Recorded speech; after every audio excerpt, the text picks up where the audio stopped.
तर नमस्कार मंडळी, जय शिवराय. तर मी संतोष बावधने तुम्हा सर्वांचे पुन्हा एकदा स्वागत करतो आज एका नवीन व्हिडिओमध्ये. तर मित्रांनो, आज एक खूप महत्त्वाचा विषय घेऊन आले तुमच्या समोर. तर मित्रांनो, व्हिडिओ शेवटपर्यंत बघा आणि चॅनलवरती जर नवीन असाल तर नक्की चॅनलला सबस्क्राईब करा आणि व्हिडिओ आवडला तर नक्की शेअर करा आणि एक लाईक नक्की करा. तर मित्रांनो, खूप दिवसापासून आपल्या व्हिडिओला कमेंट असायची आणि आता पण कमेंट येत आहेत. खूप लोक विचारत आहेत की परमिट कधी चालू होणार, परमिट चालू होणार की नाही होणार. तर मित्रांनो, ह्याच विषयावरती आपला आजचा व्हिडिओ असणार आहे. तर नक्की व्हिडिओ शेवटपर्यंत बघा. तुम्हाला ह्याच्यातून खूप सारे अपडेट मिळणार आहेत. ह्याच्यातून खूप साऱ्या गोष्टी आपण क्लिअर करणार आहोत. परमिट चालू होईल की नाही याच्यावरतीच आज आपली चर्चा राहणार आहे. तर जे कोणी नवीन रिक्षा घेण्यासाठी इच्छुक आहेत, त्यांना रिक्षा घ्यायचे, त्यांची मनापासून इच्छा आहे, तर त्यांना पहिलं क्लिअर करतो. मित्रांनो, रिक्षा धंदा हा आता खूप कॉम्पिटिशन चालू झालेली आहे. तुम्हाला रिक्षा घ्यायची असेल तर तुम्ही घेऊ शकता, पण थोडा विचार करून घ्या. सध्या पीसीएमसी किंवा पुणेमध्ये, आता पुण्याच्या बद्दल बोलतोय मी, तुमच्या बाहेरच्या सिटीमध्ये जसं सिच्युएशन असेल त्यानुसार असू शकतं. पण पुणे आणि पिंपरी चिंचवडमध्ये धंद्याची खूप वाईट परिस्थिती याच्या पुढे होणार आहे, कारण मेट्रो पण येते आता आणि खूप साऱ्या गोष्टी. टू व्हीलरचं पण आता पेंडिंग मध्ये आहे, पाईपलाईन मध्ये आहे. ते पण सर्व प्रोसेस होईल का नाही होईल त्याची गॅरंटी नाही. 99% तर मला तर वाटत नाही टू व्हीलर चालू होऊ शकते म्हणजे कायदेशीररित्या वगैरे असं, कारण ती खूप मोठी प्रोसेस आहे. संघटना, आपल्या रिक्षा संघटना, कार संघटना याच्यावरती नक्कीच आक्षेप घेतील. तर तो विषय बाजूला ठेवू. आपण रिक्षा परमिट वरती बोलू. ज्यांना कोणाला घ्यायची असेल, इच्छा असेल तर त्याला परमिट लागणार आहे, तर ते भेटेल का नाही भेटेल याच्यावरती आपण चर्चा करूया आज. तर 9 मार्च 2026 रोजी महाराष्ट्रामध्ये रिक्षा परमिट स्थगिती दिली होती, म्हणजे बंद म्हणता येणार नाही त्याला.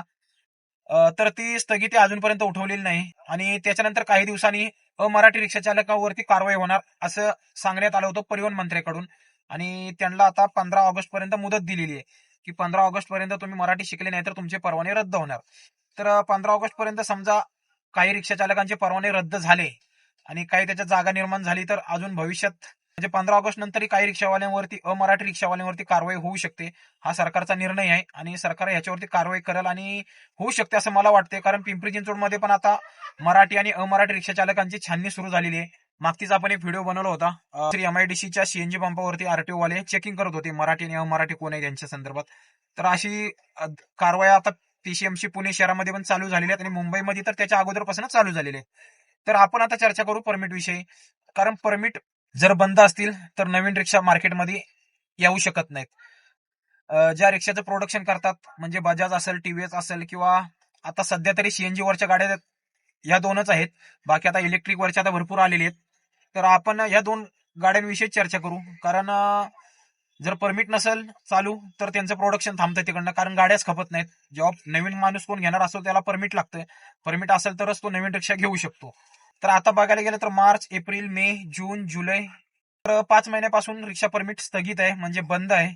तर 5 महिन्यात एकही नवीन रिक्षा रजिस्टर झालेली नाही आता, कारण परमिट नसल्यामुळे नवीन रिक्षा, समजा कोणी जुन्या परमिट वरती घेईल तो भाग दुसरा, त्याच्यावरती पण आपण चर्चा करणार आहोत. ती प्रोसेस कशी असते ती पण तुम्हाला समजून सांगणार आहे. पण नवीन परमिट वरती तुम्हाला आहे ना गाडी घ्यायची असेल तर, नवीन परमिट नसेल तर नवीन गाडी निघू शकत नाही. तर आता कंपनी म्हटलं तर तिथं पण स्टाफ आला, तिथं पण रोजगार करणारे म्हणजे कामगार वर्ग आला तिथं, तर त्यांची नोकरी धोक्यात येऊ शकते, त्यांनाही नोकरी मिळाली पाहिजे. तर तुम्ही विचार करा, या कंपन्या काही शांत बसणार नाहीत, कारण सिजनेबल धंदा नाही तो. त्यांचं प्रोडक्शन जर रोज निघत गेलं तर त्यांच्या कामगारांचं पोट भरल आणि त्यांना नोकरी मिळेल आणि त्यांना पगार मिळू शकतो. जर असं परमिट कायमस्वरूपी बंद झाले तर नवीन रिक्षा मार्केटमध्ये येण्याचं प्रमाण म्हणजे 10%वर येईल. 10%वरती समजा कोणी 10% रिक्षा, आताच्या ह्याच्यापेक्षा 10% रिक्षा फक्त संपू शकतात, कारण कोणी जुने परमिट किंवा काही जुगाड करून अशा घेतल्या तर. समजा रिक्षाला परमिटच इकडे नसेल तर प्रोडक्शन स्टॉप होणार, त्या कंपनीही काही ना काही तर नवीन जुगाड करणार, किंवा ते वर्कर लोकांना कामावरून काढू शकतात. तर ही नामुष्की त्यांच्यावरती येऊ देणार नाही सरकार, किंवा त्याही सरकारवरती दबाव आणू शकतात की आमच्याकडे एवढा स्टाफ आहे ना, आम्ही नोकरी कशी द्यायची, आमच्या कंपनीतून जर प्रोडक्शनच जर बाहेर निघत नाही तर आम्ही कसं काय करणार. तर तुम्ही काळजी करू नका. तर ज्यांना कोणाला नवीन परमिट घ्यायचंय त्यांनी फक्त डॉक्युमेंट तयार ठेवा. काही दिवसात परमिट चालू होईल असं मला तर वाटतंय, कारण ह्या कंपन्या सरकारवरती दबाव आणणार आणि 90% तरी सरकारला त्यांचं ऐकावं लागेल, कारण त्यांच्याकडे पण खूप मोठा स्टाफ आहे, कारण त्यांच्या एकच प्लांट नसतो. आता इथं पिंपरी चिंचवडमध्ये आपल्या प्लांट आहेत, बजाज कंपनी आहेत, 1-2 प्लांट आहेत त्यांचे इथं. अशा इंडियामध्ये, ऑल इंडियामध्ये हर ठिकाणी त्यांचं प्लांट असू शकतात, तिथं तेवढा स्टाफ असणार. तर तेवढ्या स्टाफचं जर प्रोडक्शनच निघत नसेल तर त्यांच्याही नोकरीवरती प्रश्नचिन्ह निर्माण होईल ना. सध्या महाराष्ट्रात परमिट बंद आहे, काही ठिकाणी चालू असेल, तिकडे समजा त्यांनी प्रोडक्शन वळवलं असेल महाराष्ट्र सरकारवरती पण ते दबाव आणून काही ना काहीतरी. पण परिवहन मंत्र्यांना पण असं समजा परमिट चालू झाले तर त्याच्यातून त्यांना इन्कम चालू होईल, परमिट मागे पैसे मिळतील, गाडी सेल झाली तर त्याचे टॅक्स वगैरे हे ते सरकारलाच फायदा होत असतो त्याच्यात, आणि सरकारचं पण धोरण आहे रोजगार उपलब्ध करून देणे म्हणून.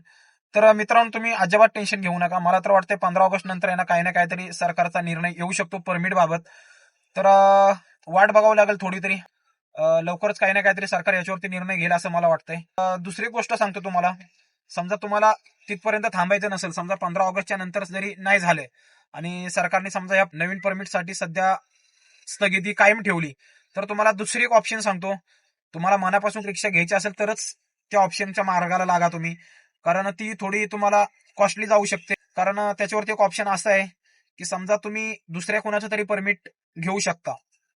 म्हणजे समजा एखाद्याचं जुनं परमिट आहे आणि त्याची गाडी समजा स्क्रॅप झाली आणि त्याला समजा विकायचे परमिट किंवा तुम्हाला घ्यायचंय ते परमिट, तर ते परमिट तुम्ही तसं घेऊन त्याच्यावरती नवीन गाडी घेऊ शकता. पण त्यासाठी थोडी किचकट प्रोसेस असू शकते. कारण तुमच्या नावावरती समजा ते परमिट करायचं असेल तर तुम्हाला खर्च करावा लागेल जास्त, आणि त्याच्याच नावावरती ते परमिट राहून समजा तुम्हाला गाडी घ्यायची असेल तर ती गाडी त्या परमिट होल्डरच्याच नावावर राहणार, तुमच्या नावावरती ती गाडी होऊ शकत नाही.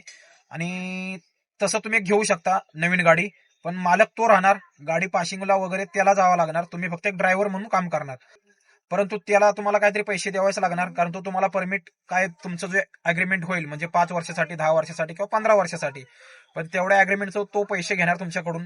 ते तुम्हाला थोडं कॉस्टली जाणार ह्या सगळ्या प्रोसेस पुढच्या. स्वतःचं परमिट असेल तर तुमचं कमी खर्चात होतं. दुसरी एक ऑप्शन आहे तुम्हाला, की एखादं जुनं परमिट असेल आणि ते तुम्हाला तुमच्या नावावरती ट्रान्सफर करायचं असेल तरी पण ते ट्रान्सफर होतं, पण त्यासाठी तुमचं लायसन्स बॅच असणं गरजेचं असतं आणि त्याच्यासाठी तुम्हाला पोलीस व्हेरिफिकेशन करावं लागतं. तर पोलीस व्हेरिफिकेशन समजा तुमचं सक्सेसफुल झालं आणि तुम्हाला पोलीस व्हेरिफिकेशन मिळालं तर ते जुनं परमिट तुम्ही तुमच्या नावावरती ट्रान्सफर करू शकता. पण त्याच्यासाठी कॉस्ट जास्त आहे मित्रांनो. त्याच्यासाठी तुम्हाला 25,000 रुपये नुसती काहीतरी आरटीओची पावती असते ट्रान्सफर परमिटची. तर असं मला एका एजंटनीच सांगितलं होतं.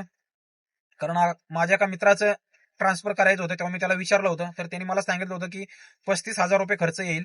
म्हणजे त्यामध्ये खूप सारं असतं, म्हणजे प्रोसेस असते. तर त्यांनी 35,000 रुपये सांगितले होते एजंटनी, आणि 25,000ची पावती, आणि असे 10,000 रुपये असे काहीतरी त्याचे आतमध्ये किंवा त्याची फीस वगैरे असं काय असू शकतं XYZ. तर एवढा खर्च येतो मित्रांनो समजा जुनं परमिट तुम्हाला घ्यायचं असेल तर. तर हे मित्रांनो थोडे खर्चाची कामं आहेत. समजा 35,000 रुपये देऊन आपण दुसऱ्याचं परमिट आपल्या नावावरती करून घेतलं तरी पण खर्च होणारच आहे, किंवा आपण दुसऱ्याचं परमिट 5 वर्षासाठी किंवा 15 वर्षासाठी वापरायला घेतलं तरी पण तो काय आपल्याला फुकट देणार नाही, त्याच्यासाठी पण पैसे लागणारच आहेत. तर तुम्ही थोडे वेळ थांबलात, एवढी काय धंदा उतू चाललेला नाही इकडं, किंवा महाराष्ट्रामध्ये मला तर वाटतंय सध्या परमिट चालू झाल्यापासून खूप परमिट आहेत, खूप गाड्या आहेत, एवढा धंदा नाही आहे. आणि ह्याच्या पुढे समजा जे रिक्षा घेणार आहेत तर त्यांनी विचार करून रिक्षा घ्या, कारण मी याच्यातून काहीतरी कमी होईल आणि माझं काहीतरी फ्युचर याच्यातून मी साध्य करू शकतो, माझं करिअर मी याच्यातून करू शकतो, या भावनेतून तुम्ही समजा रिक्षा घेणार असाल तर मित्रांनो तुम्ही थोडा विचार करा. कारण सध्या धंद्याची कॉम्पिटिशन खूप आहे. तुम्ही तुमचं पोट भरू शकता एवढं काहीतरी होऊ शकतं तुमचं, पण तुम्ही खूप सारं काय रिक्षा धंद्यावरती आता याच्या पुढे तुमचं स्वतःचं घर नसेल तर तुम्ही जास्त काही करू शकाल असं मला तर वाटत नाही. प्रत्येकाची धंदा करायची ट्रिक वेगळी असते. पण भाड्याच्या घरात राहून मित्रांनो आपण रिक्षाचे हप्ते भरणार का, घर भाडे भरणार, किंवा ह्याच्यापेक्षा अजून आपले काही EMI वगैरे असतात ते भरणार, मोबाईलचे हप्ते भरणार, तर शक्य वाटत नाही मला एवढं आपलं भविष्य ह्याच्यातून घडेल असं. तर चला मित्रांनो, बघू अजून काय अपडेट आली तर तुम्हाला देतच राहील. तर कसा वाटला व्हिडिओ कमेंट करून सांगा, आणि चॅनलला नक्की सबस्क्राईब करा. धन्यवाद. जय महाराष्ट्र.